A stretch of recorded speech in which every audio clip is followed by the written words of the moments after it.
পান্তা ভাতের স্নিগ্ধ স্বাদে মিশে আছে বাঙালির ঐতিহ্য, সংস্কৃতি আর গ্রাম বাংলার মাটির গন্ধ। আজ গুছিয়ে পান্তা ভাত খাবো। এর জন্য প্রথমেই বানাবো পেঁয়াজ, লঙ্কা, লবণ, হলুদ দিয়ে মুসুরির ডালের বড়া। গরমের দিনে পান্তা ভাত যেমন আরামদায়ক তেমনি সহজলভ্য, সেই সঙ্গে সহজপাচ্য ও শরীরও ঠান্ডা রাখে। তাই হয়তো এটি গ্রামীণ কৃষকদের দৈনন্দিন জীবনের অংশ। এবার করব আলু ভাজা।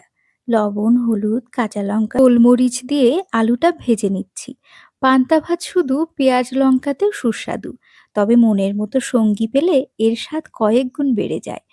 আজ আমার পান্তা ভাতের সঙ্গী চলুন দেখাই। এক টুকরো পেঁয়াজ, লেবু, কাঁচা লঙ্কা, লেবুর পাতা, মুসুরির ডালের বড়া, আলু ভাজা আর লবণ।